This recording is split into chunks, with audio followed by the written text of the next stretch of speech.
بسم اللہ الرحمن الرحیم۔ السلام علیکم دوستو، لا اینڈ پالیٹکس چینل پر عابد الرحمن پروگرام ایسا کیوں ہے میں حاضر خدمت ہے۔ ناظرین، ہمارے ملک میں آئین کی موجودگی کے باوجود سیاست میں ابہام اور شکوک و شبہات ہمیشہ سے حاوی رہے ہیں، خواہ وہ نگراں حکومت کی تشکیل ہو، ضمنی یا عام انتخابات ہو، یا الیکشن کے نتیجے میں کسی پارٹی کا برسر اقتدار آنا ہو۔ غرض ہر مرحلے پر سیاست میں ٹھہراؤ اور یقین کا فقدان رہتا ہے، اور یہ بے یقینی اور بے چینی بلا وجہ نہیں ہوتی۔ مثلاً آپ ہماری اعلیٰ عدالتوں کے گزشتہ چند ماہ کے فیصلے دیکھ لیں، جن پر کبھی ایک فریق اور کبھی دوسرے نے ضرور اعتراضات اٹھائے ہوتے ہیں۔ ایسے میں اعلیٰ عدالتیں کبھی فرنٹ اور کبھی بیک فٹ پر جاتی نظر آتی ہیں، جس کا اثر ان کے فیصلوں میں نظر آتا ہے جو بعد میں فیصلے آتے ہیں۔ اسی طرح صدر مملکت، جو کہ ملک کا اعلیٰ ترین عہدہ ہے، کے احکامات کے متعلق بھی شکوک و شبہات پیدا ہو جاتی ہیں، کیونکہ بعض فیصلوں اور احکامات کے متعلق مخالف پارٹیوں کو محسوس ہوتا ہے کہ ان کے احکامات پولیٹیکلی موٹیویٹڈ ہیں، جبکہ ان کے بعض فیصلے جو بظاہر بالکل میرٹ اور آئین کے مطابق ہوتے ہیں یا نظر آتے ہیں، انہیں بھی مخالفین متنازع بنا دیتے ہیں، جس کے نتیجے میں ان پر عمل درآمد سے گریز نظر آتا ہے۔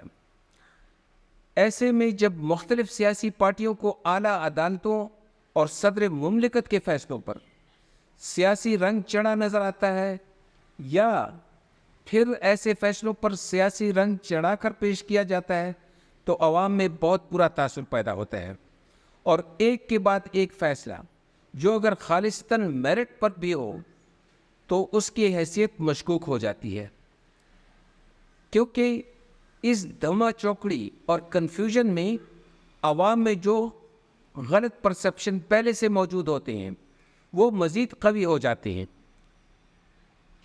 مختصر یہ کہ ہر مرتبہ کسی اسمبلی کے اختتام سے پہلے نگراں حکومت کی تشکیل، انتخابات کے انعقاد اور اس کے نتیجے میں تشکیل دی گئی حکومت کی ساکھ متنازع ہو جاتی ہے۔ اس پس منظر میں اگر دیکھا جائے تو موجودہ نگراں حکومت کی تشکیل، جو کہ ایک ایسے وقت میں انجام پائی ہے جب ملکی معیشت کی صورتحال کافی خراب ہے، بلکہ ناگفتہ بہ ہے، اور مہنگائی کے باعث عوام پہلے کے مقابلے میں کہیں زیادہ پریشان ہے۔ ایسے میں وزیراعظم انوار اللہ کاکڑ کی قیادت میں نگراں حکومت کے قیام کو کئی لحاظ سے آئندہ انتخابات کے لیے خوش آئند قرار دیا جا سکتا ہے۔ میں نے کہا کہ کئی لحاظ سے۔ اب بتاتا چلوں کہ وہ کیا وجوہات ہیں جن کی وجہ سے محترم انوار اللہ کاکڑ کی قیادت میں تشکیل دی گئی نگراں حکومت کو خوش آئند قرار دیا جا سکتا ہے، ہم اس پر اطمینان کر سکتے ہیں۔ نمبر 1، سب سے پہلے وزیراعظم کے عہدے کو دیکھا جائے، کیونکہ وزیراعظم he had of the government ہوتا ہے۔ اس لحاظ سے اگر گزشتہ 3 سال یا صرف گزشتہ 4-5 ماہ کے سیاسی واقعات کو دیکھا جائے، 4-5 ماہ کے سیاسی واقعات، تو یہ تسلیم کرنا پڑتا ہے کہ یہ ڈیولپمنٹ کافی غیر متنازع رہی ہے۔ یہ کوئی اوپینین یا رائے نہیں ہے، بلکہ ایک فیکٹ ہے جناب، اور اس فیکٹ کی بنیاد موجود ہے۔ وہ یہ ہے کہ خوش قسمتی سے کسی بھی سیاسی پارٹی نے اس قدم کو متنازع بنانے کی کوشش نہیں کی۔ کیوں متنازع بنانے کی کوشش نہیں کی؟ اس کی وجہ شاید یہ ہے کہ اس انتخاب کو، یعنی محترم انوار اللہ کاکڑ کو نگراں وزیراعظم بنانے کے فیصلے کو ایشو بنایا ہی نہیں جا سکتا تھا، اس میں کچھ تھا ہی نہیں، کیونکہ موجودہ حالات میں ایک بہترین انتخاب تھا۔ نمبر 2، نگراں وزیراعظم کا تعلق بلوچستان سے ہے، جو کہ آبادی کے لحاظ سے چھوٹا صوبہ ہے۔ اس لیے یہ بڑی حوصلہ افزا بات ہے کہ پاکستان کے وزرائے اعظم کے ناموں کی لسٹ میں بلوچستان سے ایک اور وزیر اعظم کا اضافہ ہوا ہے۔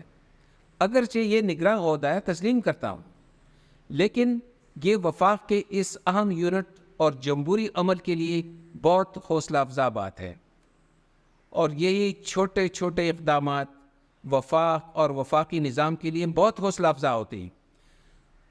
نمبر 3، نگراں وزیر اعظم کا عہدہ جسے بھی ملتا، خواہ وہ سابقہ جج ہوتا، بیوروکریٹ ہوتا، بزنس مین ہوتا، یا پھر کسی ایسی بزرگ شخصیت کو ملتا جس کا اب سیاست میں کوئی فعال کردار نہ بھی ہوتا، لیکن موجودہ سیاسی فضا جو کہ بہت ہی چارجڈ ہے میں وہ ضرور متنازع بنتا۔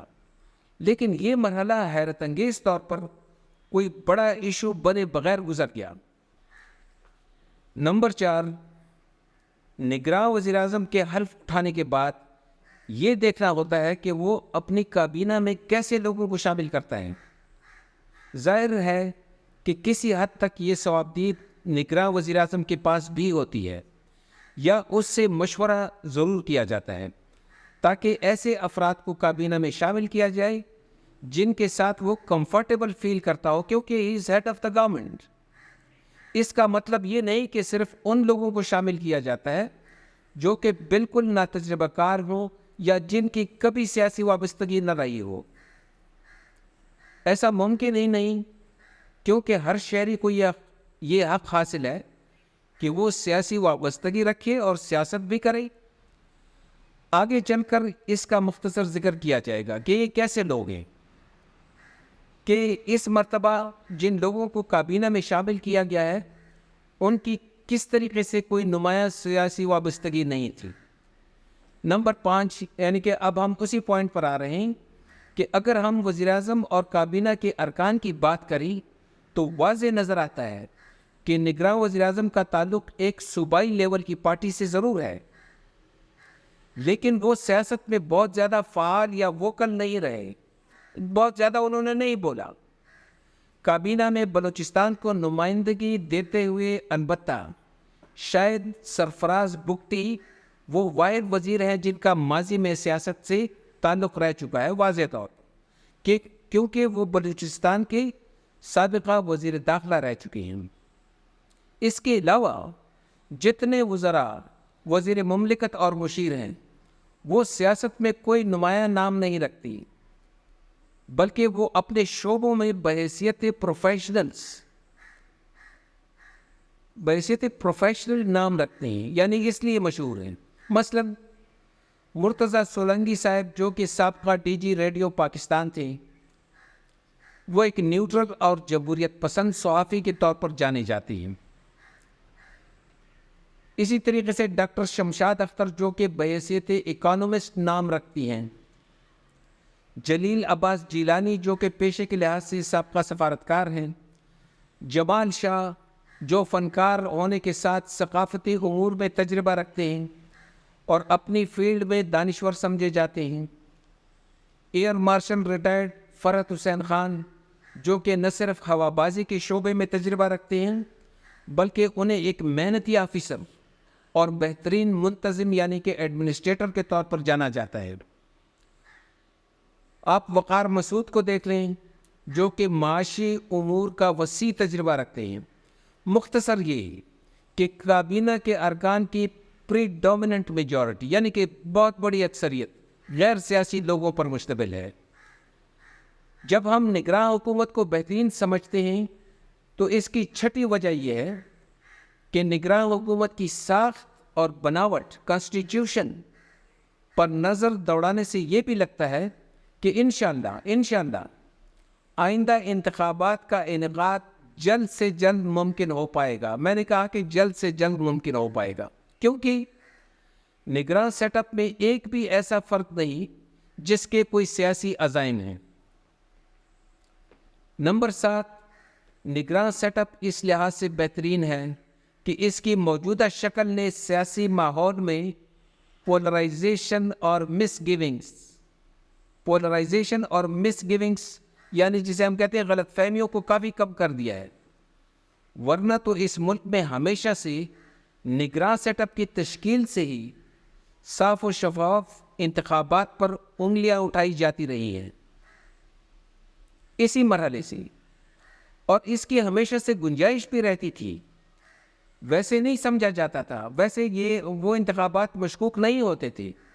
مثالیں تو بہت سی ہیں، لیکن حوالے کے لیے صرف ایک یا دو کا انتخاب کروں گا.